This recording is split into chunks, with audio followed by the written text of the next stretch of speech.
This episode is brought to you by the Financial Times. When it comes to news, it's easy to find out what, who, where, and when. But why is harder. FT journalism goes deeper to help you see the whole story and understand the issues that matter. Why did it happen? Why is it important? Why will it matter? Listeners to The Rest is History can save over 40% on an annual digital subscription to the Financial Times by visiting ft.com/history. For the why, Financial Times. This is an advertisement by BetterHelp. January arrives with a sense of expectation and change. But real change is rarely loud or dramatic. It's noticing what no longer needs to be there. Thoughts you keep turning over even when they're not helping. And when you live with those long enough, they can start to feel normal until you pause and see them more clearly. That's where perspective helps. Not fixing yourself, just creating space to understand what's been weighing you down. Therapy can offer that space, a clearer view of your own patterns and what's worth holding on to. BetterHelp makes starting straightforward. You answer a few questions and they match you with a qualified therapist. If it doesn't feel right, you can switch at any time. Whether you're into New Year's resolutions or not, working to better yourself is something everyone should do. And you don't even need to bulldoze your life to do it. Simply use BetterHelp. BetterHelp makes it easy to get matched online with a qualified therapist. Sign up and get 10% off at betterhelp.com/restishistory. That's better, HELP.com/restishistory. This podcast is brought to you by Carvana. Car shopping shouldn't feel like preparing for a marathon of paperwork. That's why Carvana makes buying and financing your car easy. From start to finish, search thousands of vehicles with great prices. All online, all on your time. And when you're ready, your new car shows up right at your door. It doesn't get better than that. Buy your car the easy way.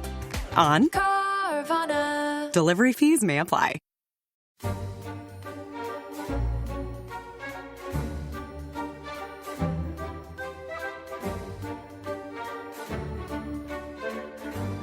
Hello, welcome to the final episode in what has been our very first 4-episode series. And it has been on Russia, the recent history of Russia, end of the Soviet Union, rise of Putin, obviously very, very immediate, important subject at the moment. And we have reached the stage where Putin has become president of Russia. So Dominic, the election of 2000, is Putin... I mean, is he a popular figure at this point? Is he well known, or is he a kind of new broom? It's the funny thing. He's unknown. A year earlier, he was unknown. He's a new broom. A year earlier, he was completely unknown. But by, April 2000, I think it is, he is identified with the second Chechen war, which has been a great success from the Russian perspective, because they've basically wiped the floor with the... As Putin, I think his expression is, he says, we've greased the terrorists, I think is his expression. He sort of has this populist way of talking about the war that pleases a lot of ordinary Russians. So just on the Chechen war, there is a guerrilla war that goes on for years. There's the Beslan siege. Remember that, Tom? In the school 2004, where Chechen militants took hundreds of people hostage in the theatre. And both occasions, the Russian armed forces storm the place where the people are being held hostage, and lots of people are killed in the crossfire. Horrific. But Putin ends up winning in Chechnya. So the Chechen guy who they install in the long run is a guy called Ramzan Kadyrov. Are you familiar with him, Tom? No. He is an absolutely terrible man. Is he the one who's still on the scene now? Yeah. He's the guy who wants to go in and murder everyone in Ukraine? He is. Yes, I am familiar with him. So he's an Instagram addict. He's had a tiff with John Oliver, the American comedy presenter on Instagram. He does have a comedy beard. His birthday party in 2011 was attended by Jean-Claude Van Damme, Hilary Swank, Seal, and Vanessa May, the violinist. What a party that must have been. Well, our producer was telling us that John Oliver is English, but I think of him as American. Yeah, he is English. He was a comedy partner of Andy Zoltzman. I know, but he's famous in America. The TMS, the Test Match Special scorer. He's not famous in England, is he? That's 2 degrees of separation from Test Match Special to the Chechen warlord. Wow. Well, okay. That's brilliant. So anyway, you actually the question was actually, I was just determined to read my notes about Ramzan Kadyrov. Fair enough. That was worth it. But the question was actually, how did Putin win? Well, he won on the back of, because he's fighting a communist, isn't he? Gennady Zyuganov. Well, yes, right. He's fighting. Zyuganov was the guy who Yeltsin beat in '96, and he's also going to run again in 2000. The communist. Putin is younger. He's the new broom. He's hard. He's won the war. So, of course, people vote for him. He's very, very good at the weird thing is, actually, in 2000, if you look at some of the sort of press commentary in the West, people said, well, maybe he'd be more liberal. You know, obviously, we started the previous podcast with George W. Bush's now, frankly, blackly ironic, stuff about looking into his soul and inviting him to his ranch because he thought he could trust him. Putin, nobody actually knows what Putin is. Putin is a blank slate in 2000. But he is lucky. His reign coincides with a sort of uptick in oil prices, and Russia's going to start to make a lot of money from oil and gas. They've finally reached some degree of economic stability after the chaos of the 90s. Also, a thing that Putin does that isn't appreciated, I think, popularly in the West as much as it is, he cracks down on the oligarchs. He does, doesn't he? Very popular. Yes, he does. So often people Boris, say now... Boris Berezovsky, it's the notorious one, isn't it? Well, it's notorious because he was, of course, was found hanged in, I think, 2011. And there's always outside Ascot. Yeah, there was this suspicion about what happened to him. And Khodorkovsky also, who you mentioned earlier. Yes, exactly. The richest man in Russia. He was the richest man in Russia and had been very close to Yeltsin, had known Putin. There were lots of photos of them together, but had dared to criticize Putin and had to argue with him. And basically, Putin has him, all of these oligarchs. Sent to a labor camp. Yeah, he's sent to prison for 10 years in Siberia. Yeah, very Dostoevsky. Just absolutely. And then he serves his term and he gets another 6 years. Yeah, Putin pardoned him, I think, in 2014, and basically... Well, he's back. He's in London as well. Yeah. I mean... So all these oligarchs flee to London. One of the things that people say about Abramovich is that, why did Abramovich buy Chelsea? Buying Chelsea was actually a brilliant way of protecting himself. It made him very famous, gave him a bolt hole in London, gave him a place in the kind of British and Western imagination. Oligarch as something other than just a kind of the guy who ran Sibneft. And it made him harder to touch. Because Berezovsky takes him to court, doesn't he, in London? Berezovsky did take him. They had a massive... scrapping over the corpse of it. They were, absolutely. So what actually Putin's reign in some ways has represented is the kind of securocrats, the Siloviks, the Siloviki as they're called, taking power back. So people who are involved with the army, particularly with the intelligence services, they're the people who surround Putin now more than ever. Not so much the people with the sort of the glitzy yachts who made all their money in the 90s, because there's been a bit of a backlash against them. It's the securocrats who really have run the show in the last 20 years. So Dominic, I haven't read hugely about this period, but one book that really, really sticks in my mind was by Peter Pomerantsev, who was actually born in Kiev, I think. His parents were exiled to Britain, and so he grew up British.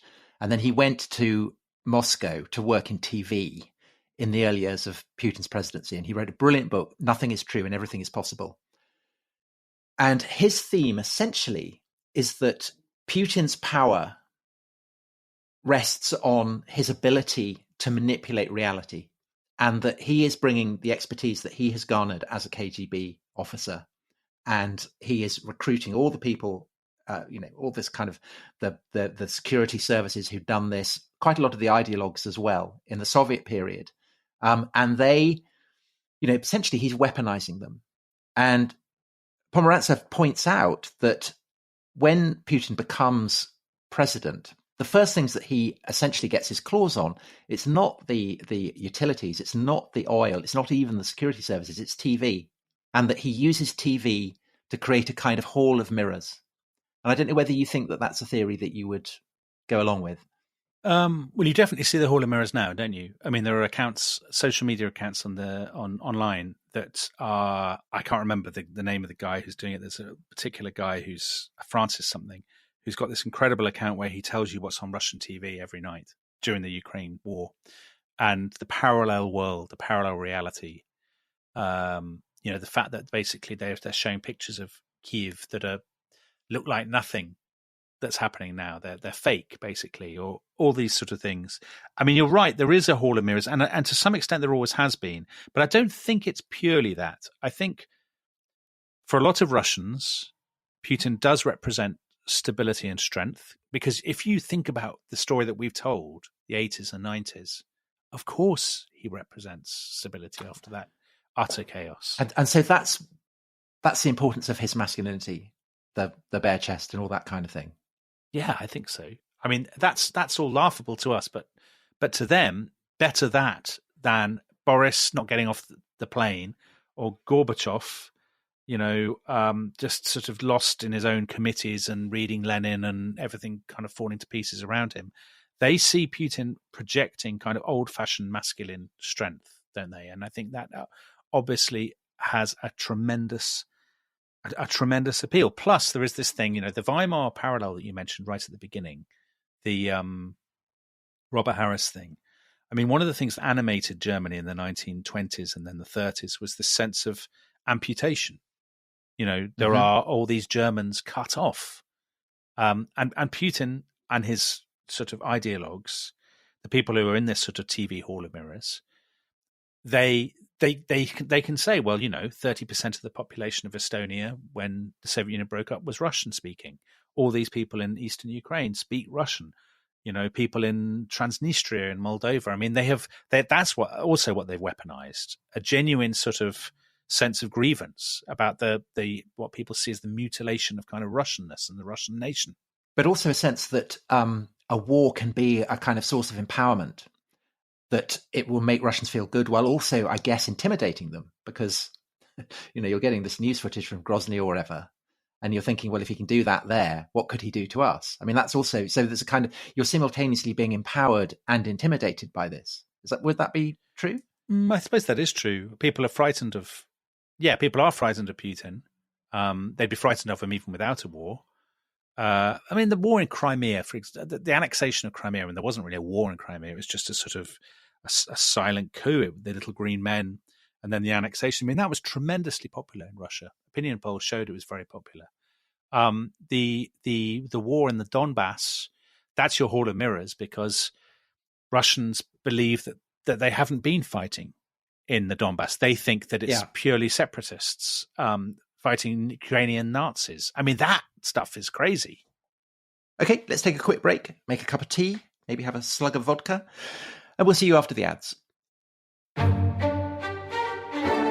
This episode is brought to you by Rocket Money. Tom, we often talk about how to organise our finances. I'm very conscious that I'm paying for a lot of mad subscriptions. And there's one thing that we've talked about often on this show. It's the thing that we probably hate more than any other, and it's a hidden fee. I would love to get my finances under control. There are all these things piling up on our bank statements, and I think I need to fix this problem. I need to sort this out and to stop this. I mean, my finances are so chaotic that I need this app. So I'll tell you what it is. It's called Rocket Money. It's a personal finance app that helps find and cancel your unwanted subscriptions. It monitors your spending, and it helps to lower your bills so that you can grow your savings. With Rocket Money, you can track all of your subscriptions, and you can easily cancel within the app with just a few taps, saving you time, avoiding charges. And you can also set budgets and goals and get personalized insights and regular reports to track how you're doing. They will even send you real-time alerts for large transactions, upcoming bills, refunds, and even low balances. So let Rocket Money help you reach your financial goals faster. Join at rocketmoney.com/ishistory. That's rocketmoney.com/ishistory. rocketmoney.com/ishistory.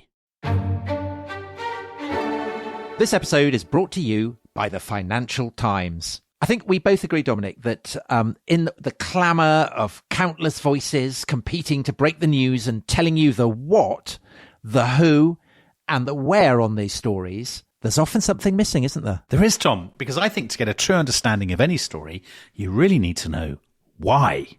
Take FT journalism. It goes deeper, providing the insight, analysis, and perspective to help you see the whole story and truly understand the issues that matter. Why did it happen? Why is it important? And why will it matter? I've got a brilliant example. So they had an article recently, a fascinating article about why populism became popular. And this Financial Times article absolutely delved into that. It was so interesting. And does it nail it? Yeah, it nailed it. Absolutely nailed it. And it really made me look at populism in a new light. Well, if you're interested in the why, we have good news. Yes, listeners to The Rest is History can save more than 40% on an annual digital subscription to the Financial Times by visiting ft.com/history. For the why, Financial Times.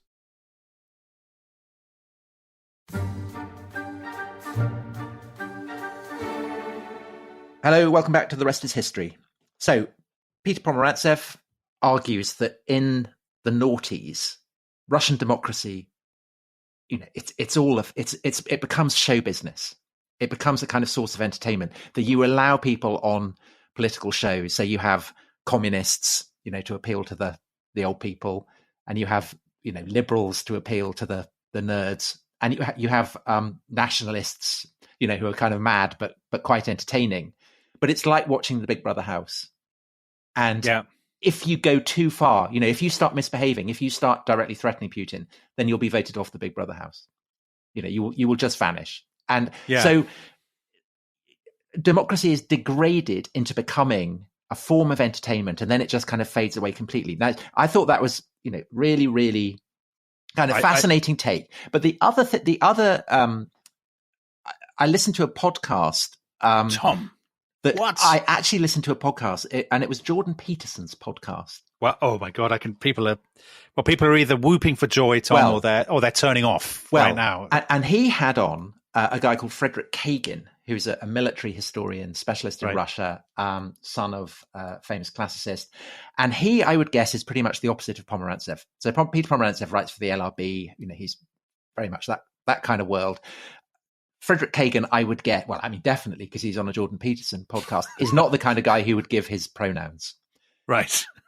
But he definitely wouldn't give them to Jordan Peterson. But he's basically saying the same thing. He's talking about Putin's policy in Crimea, and he's talking about hybrid warfare, this idea that essentially what you're doing is you're creating, again, this idea of a hall of mirrors where nothing is real. You can't be certain what anything is. And his aim is to get people, particularly in the West, but also in Ukraine and Russia, to look at the war and to say, well, we don't really know what the truth is. There's probably a bit of this, there's a bit of that, when basically it's just an invasion.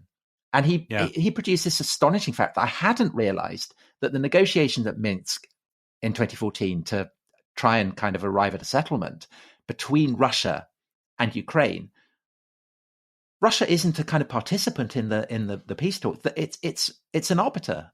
It's there with France and Germany as an arbiter. Yeah, they're pretending that they're not. You see, that's pretending. The point. They're pretending they're not really involved. Yeah. Whereas what's changed this time round is that now Putin is doing it absolutely nakedly. I mean, there's no attempt to create this kind of hall of, I guess, because it's been blown out of the water by the CIA. But there is a hall of mirrors in Russia. I mean, there is a colossal chasm between what ordinary Russians think about the war and what we think about it, that did not exist with, for example, when they went into Georgia in 2008. So that was probably the moment when that was the trial run, if you like, the war against Georgia. So George W. Bush, who appeared in the previous podcast, George W. Bush had said, we're thinking about NATO membership for Ukraine and Georgia. They can aspire to it. And at that point, obviously, alarm bells went off in the Kremlin. And the first thing Putin did was go into Georgia just months later. So what happened then, brutal war, all the rest of it. But I don't think there was a sense then of an iron curtain, as it were. No, but even in 2014, there wasn't, because there were lots of people in the West who said, oh, well, the Ukrainians are all fascists. That argument that the Ukrainians are fascists, which was absolutely kind of generated by Putin's genius for malevolent propaganda. I mean, not entirely, but definitely quite significantly. And that played a crucial role in persuading the West not to get too het up about, Yes, I suppose so. I mean, I think that, but also it's the fact that the Russians now are so sealed off. So, it's virtually impossible now, I think, for ordinary Russians to get hold of a lot of the sort of can they listen to this podcast? I don't know. They are sealed off in a way they weren't in 2014, I suppose. But my question to you, Tom, which I wanted to ask was, how is that different? That kind of Hall of Mirrors telling a story about what you're doing. How is that different from what people would have done in history? I mean, it's funny you asked that, because when I read Pomerantz's book, what it reminded me of was Augustan Rome. Yeah. The creation of fantastical stories that kind of almost anaesthetized people who'd emerged from a civil war in a period of absolutely convulsive trauma. And people embraced it and welcomed it. I'm so glad you mentioned that. And it is funny how because the parallel that's sometimes been in my mind with Putin is, I obviously think Putin is a terrible person and wish him, I hope listeners won't be offended when I say I really do wish him all the worst. But he's on a spectrum, and somewhere on that spectrum is Octavian, who becomes Augustus, who obscure, people don't rate him, does deals with the right people, can be utterly ruthless and cold. Well, I think the difference is that obviously Octavian, the murderous terrorist who utilizes war to attain supreme power and then promote himself as a Prince of Peace, the arc of Putin is the other way, that he's gone from presiding over bit taking in the West, appearing to be a man with Bush looks into his soul and it's good, who is now, the new Hitler. Yeah, I suppose so. But surely, you think about Octavian and his war, for example, against Antony and Cleopatra, the way that Russian Augustan propaganda. Mm-hmm. Absolutely. The version no Roman would have got a sense of that war as we have of it, would they? Even now our sense of the war is completely coloured by their propaganda. Yeah, so Putin's propaganda is not unprecedented in history. Absolutely not. No, absolutely not. No. He truly is the third Rome. Yeah. Oh gosh, that's a depressing thought. I told you when we started, I said I've got the flipping piles of notes, and I know they've got the names of people running, the under minister of tractors. Yes, in Minsk. that I haven't been able to use. But there are some brilliant books on this. There's a book by Sergei Plokhy, a Ukrainian historian, called The Last Empire, I think it is, about Ukraine and the collapse of the Soviet Union. There's the book I mentioned last time, Vladislav Zubok's book. And there are two other books, Tom, that I'd like to mention because I think they are absolutely brilliant. They're by the New Yorker editor, David Remnick, and he's talking about Russia in the late 80s and then in the early 90s. Now, I can remember that the second one is called Resurrection. And I can't actually remember the name of the first one, having said how brilliant they are, but I like to leave the listeners something to do. No, it's not Crucifixion.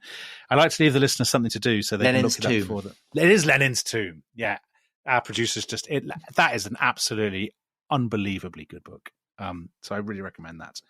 But yeah, Dominic, would you say it's a riddle wrapped in an enigma, wrapped in a mystery? Well, I think that's going back to that kind of thing that we talked about in the last podcast, yes, which is about the Russian soul, isn't it? I think I'll tell you the great what if, Tom. This is the great what if of our time. What if the Soviet Union hadn't broken up? Would a lot of people, there's an argument, there's a reason, a lot of people who are anti-communists would say, God, what a terrible, speculation. But there is surely an argument that a lot of people who are now dead would still be alive, actually, if the Soviet Union had kept going. If, let's say, Andropov had lived for another 10 years and then handed over to somebody more hard-nosed than Gorbachev, that it would still have been a bit repressive and autocratic, but it would have moved towards a market economy.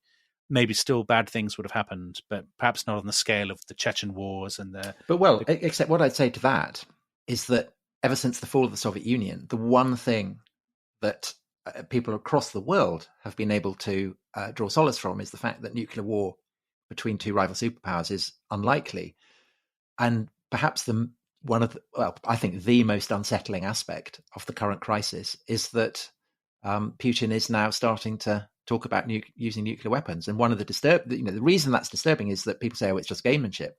But every threat he's delivered, every threat that he said, he has actually acted on. Yes, there was a brilliant article by a woman called Fiona Hill, who's the British soft Russian expert in Washington, right? Exactly, the British expert who's recently been involved in all kinds of shenanigans in Washington. And she said, every time people say he won't do this, He does. Yeah. And in a way, that's the surprise about Putin, that he's turned out not to be this sort of coldly ruthless chess player, but he looks now more like a gambler whose gambles have succeeded, and now he's taken the biggest gamble of all. And it'll, as people often say, it'll either end with the destruction of Ukraine or the destruction of himself and his regime. And it's quite a dark story, not just for Ukrainians, is it, but for Russians as well. Right, it is. Yeah, it is. It's a story of. It's funny actually, because one of the things my son had at Christmas, or I was given at Christmas, but he loves it, is the Private Eye Annual for last year. Mm-hmm. He doesn't understand. He understands about 10% of 20% of the jokes. So we should explain that for people who aren't British, that it's a kind of satirical magazine. It comes out fortnightly about British politics. And I think if you're in any way interested in politics and you're British, it's a kind of gateway drug to understanding how politics works. Because you have to work out who the characters are. Yeah. So Arthur loves it. He likes all the jokes about Boris and stuff. But he said to me, gosh, there are a lot of jokes here about Vladimir Putin, and you wouldn't be able to do them today because, of course, he's Hitler now.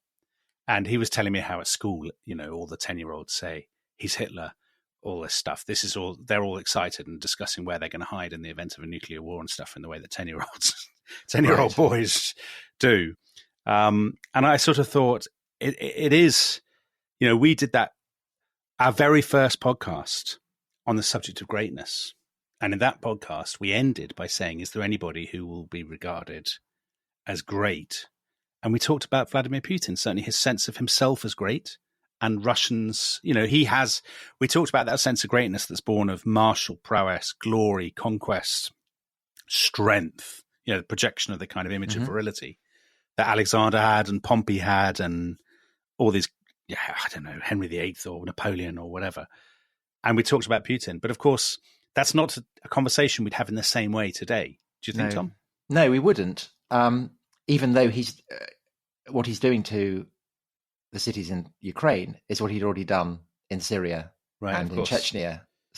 And what commanders have done in history in a way that people pass off in a footnote. Oh, by the way, he leveled this city, he smashed up Corinth, he destroyed Thebes, and we sort of say, oh, ha, ha, ha, that was another sign of his greatness. But actually, when you read that against the news, it makes you think a bit more deeply about the consequences. I think you're being harsh on us as a collective, because I think we did push at the kind of paradoxes there and the moral complexities of the idea of greatness. When the war began, I put out a tweet where I said kind of Vladimir Putin, Peter the Great, or Anthony Eden. Oh, yeah, I saw that. Yeah. And some people didn't like that. Some people were very, very upset by that. Yeah. I suppose I wasn't quite sure why they were upset. I suppose the implication that Putin could in any way be great. But obviously, Peter the Great was great because he built Russia in the case of St. Petersburg, literally on the backs of the bones of those who built this extraordinary city out of the kind of the mud flats of the north. But he killed a lot of people. And Peter the Great, like Stalin, is one of the two great heroes of Putin. And that is a kind of model of greatness that he's consciously aspiring to. Yeah, absolutely. Absolutely. Or will he turn out to be Anthony Eden, i.e. will he be brought down by sanctions? Well, I think it's fair to say that we're hopeful, aren't we? But the extraordinary thing is that I'm still kind of struggling to get a sense of is the extent to which Russia in the last few days has been cut off behind a renewed Iron Curtain. None of these media organizations now working in Russia, so we're not getting the same information we were once getting.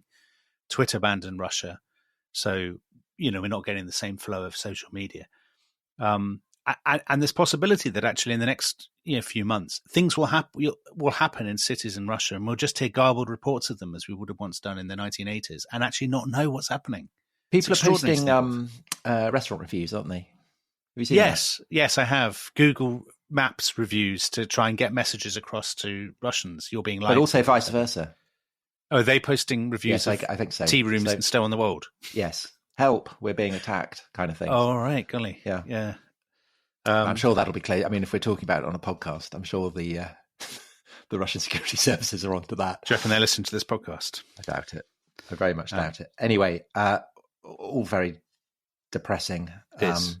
But the story that we told in those 4 episodes. So I now wish I wanted to do that subject for ages, and I slightly wish we'd done it in even more depth, because particularly I think Russia in the 90s, it was such a crazy period, and The Wild East. It was absolutely the Wild East. There were so many. I mean, Dominic Cummings, Boris Johnson's erstwhile advisor, now fiercest critic, sort of the brains of Brexit. He was in Russia in the 1990s, I think, trying to develop an airline. Isn't that right? He was about 10, wasn't he? Yeah, I think he just left university and went straight to Russia in that way that some people did. And some people obviously became incredibly rich. But the combination of that, of the looting and the oligarchs, with the utter the collapse in living standards, the poverty, but also the insane politics. So another thing we didn't massively touch on was the fact that, we talked about it as Weimar, but the political scene in Russia was so extreme, and there was so much anti-Semitism, for example, and fervent kind of nationalism. And one of the really remarkable things is that in the 90s, all these different political forces kind of coalesced behind this, what you could call a kind of red-brown, communist stroke fascist coalescence, as that I've used coalesce twice, but there you go. So I was only just seeing yesterday, the head of the Communist Party, who we mentioned in the podcast, Gennady Zyuganov, he came second to Yeltsin in 96. He gave a press conference yesterday, saying that NATO and the Americans have established biological weapons labs in Georgia, Kazakhstan, and Ukraine, just over the border. And they're preparing their biological and chemical weapons to attack the Russian people. And that's why, Putin should go further and go faster, kind of thing. And I thought, But at least he hasn't said put them in the Baltic republics, which would be... No, I suppose that would be terrifying. So Dominic, I mean, I'm aware that we're now getting straying into politics, and we don't want to do a Rory Stewart and Alistair Campbell, do we? We don't. But just because you know much more about this than me, the end game. I mean, is there any conceivable end game it's really that you can see? Because I mean, it's obviously gone terribly wrong for Putin. The war's gone badly. Yeah, the economy has been hit much worse than he'd anticipated. The only way that he can really row back is to kind of say, I got it wrong. And he's never going to do that. He's not going to do that, no. So the only option really seems to be to escalate it, isn't it? And to try and get in a kind of fight with NATO. I mean, that's a very, very grim way of putting it. I think so my reading of it is this, that Putin, like so many people, ended up believing his own propaganda, just being surrounded by people who told him what he wanted to hear. That the West was weak, that Ukraine was basically a complete shambles and a Frankenstein's monster of a country. And do you think he really thought that they were a bunch of Nazis? I mean, he's literally saying about a state led by a Jewish president. I mean, that's crazy, isn't it? I think there's a bit of him. It's impossible to say, isn't it? Did Hitler believe all the mad things that Hitler... Yes, I think he did, didn't he? I suppose he did. Did Stalin? Yes. You end up believing it yourself, don't you? I mean, this is the thing with politicians. You end up... Part of you knows that some of it is contrived, exaggerated, all of that stuff. But you end up convincing yourself, especially if you're in an echo chamber where other people just articulate your prejudices to you.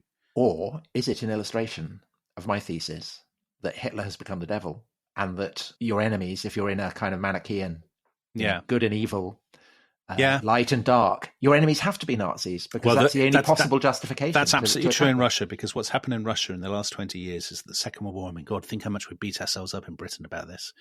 The Second World War has become a stifling kind of national myth. So everything is seen through that prism. And in a way, they now, even if there's no evidence of Nazism whatsoever.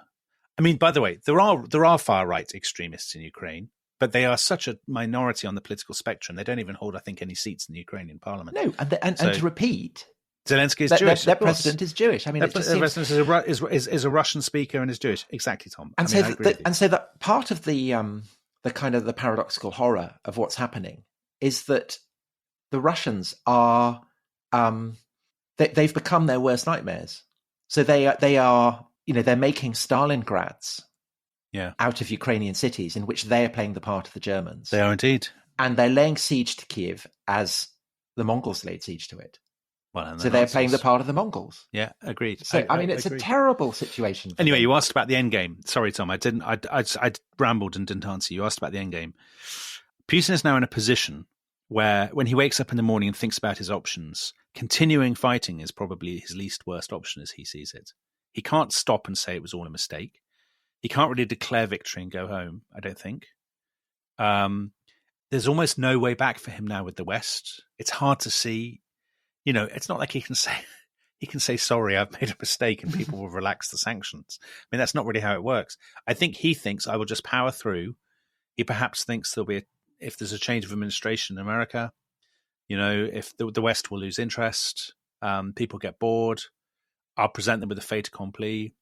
I mean, he's no stranger to frozen conflicts as well. So Georgia, Transnistria, places like that, where basically the Russians are still there, but it's just there's just a stalemate in these places. So perhaps he thinks, I'll just keep fighting. It'll end up being a stalemate in Ukraine forever and ever. And eventually I'll get what I want because they'll lose interest and all this stuff. I mean, the problem he'll have is losses of troops. And it's also so expensive. Losses of money. Yeah, you're right. I mean, the trouble is a lot of young Russians have been connected, haven't they, to the sort of world network. I mean, just even small things like they're not going to get Netflix. They're not going to get the new cinema releases. They're not going to get Apple products. They're not going to get all these things. And of course, these are all kind of middle-class things. But often the middle class is the very people who drive revolutions and regime changes. Sorry, this is a very morbid end to the podcast, Tom. Well, it's a morbid subject, isn't it? It is a morbid subject. It's hard not to feel So we should be back. We should be back hopefully with more jolly material. Maybe Tom will do some impersonations next time to cheer us up. And on that note, we'll say thank you for listening. Goodbye. Bye-bye.